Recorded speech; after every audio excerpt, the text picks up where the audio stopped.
Dennis Martin was born on June 20th in 1962 to parents Mr. and Mrs. William Martin in Knoxville, Tennessee. On Father's Day weekend, June 14th of 1969, 6-year-old Dennis, his brother, his grandfather Clyde, and Dennis's parents headed for a hiking destination in the Great Smoky Mountain National Park. It was a trip that the family took every year, and it followed the Appalachian Trail to a stop-off called Spence Field.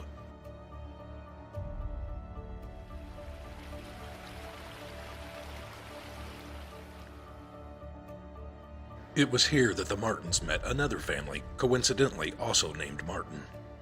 The children of both families were playing together while the adults got to know each other. The boys all decided to play a prank on their parents and go into the woods, split up, and jump out from different points around the adults and scare them.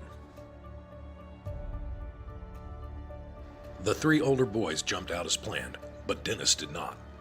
Dennis's father, Bill, had seen Dennis jump behind a bush when they started their game, so he headed over to retrieve him. When he got to the bush, Dennis was not there. Bill called out to his son but received no response. Knowing how wild the area was, Bill immediately ran down the trail for nearly 2 miles, frantically looking for Dennis.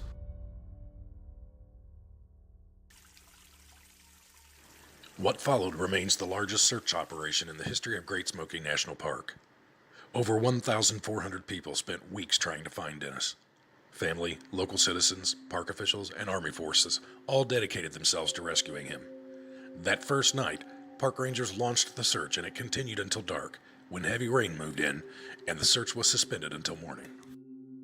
Things got a little spooky with this case. It was revealed only much later that on that same day Dennis disappeared, and only hours later, a family provided authorities with information that was for the most part ignored. That this family may hold a key to what happened to Dennis is odd, given that their name was Key, the Key family.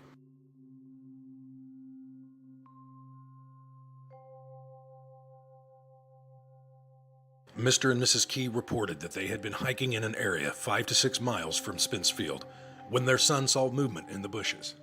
He told his parents that there was a bear, but his father told him it didn't walk like a bear. It looked more human, or humanish. It carried something slung over its shoulders, and it leapt over a creek. As it jumped, the family reported that they heard a child scream.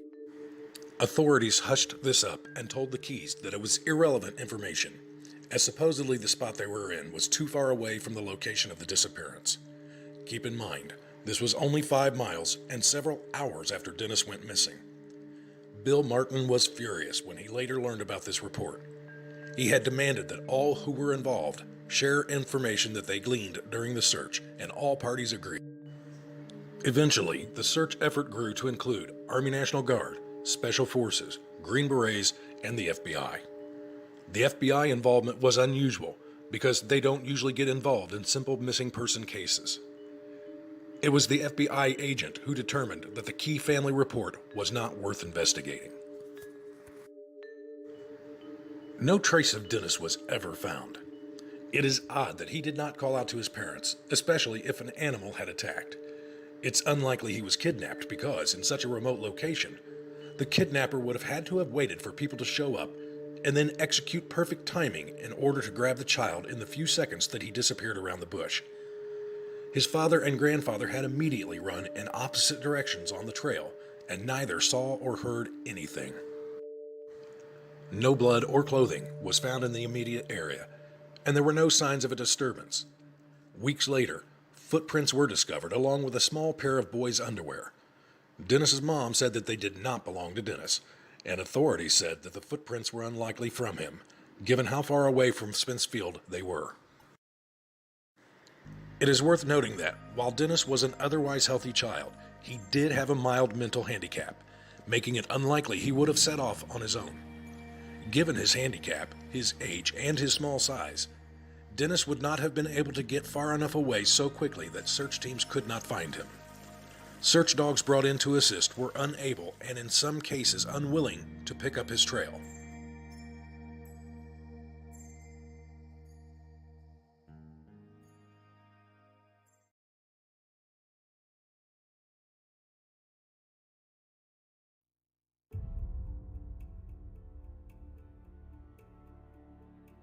Alice Rachel Peck was 3 years old in 1898 and living in Bucks County, Pennsylvania.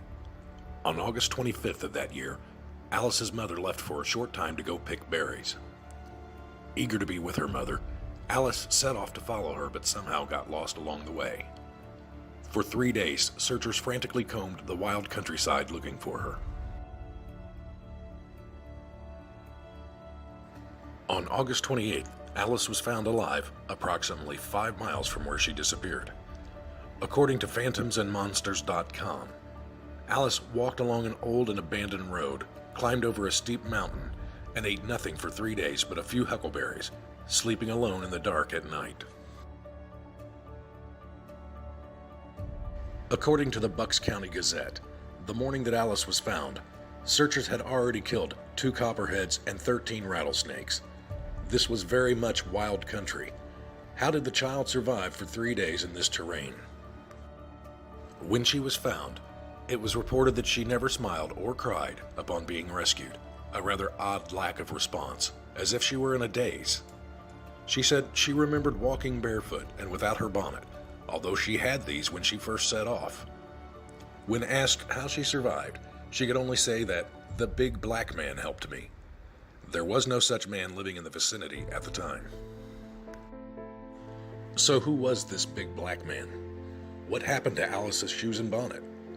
Why did she seem to be in a daze, and why did she have only a vague recollection of the last 3 days? It's a mystery that will likely never be solved.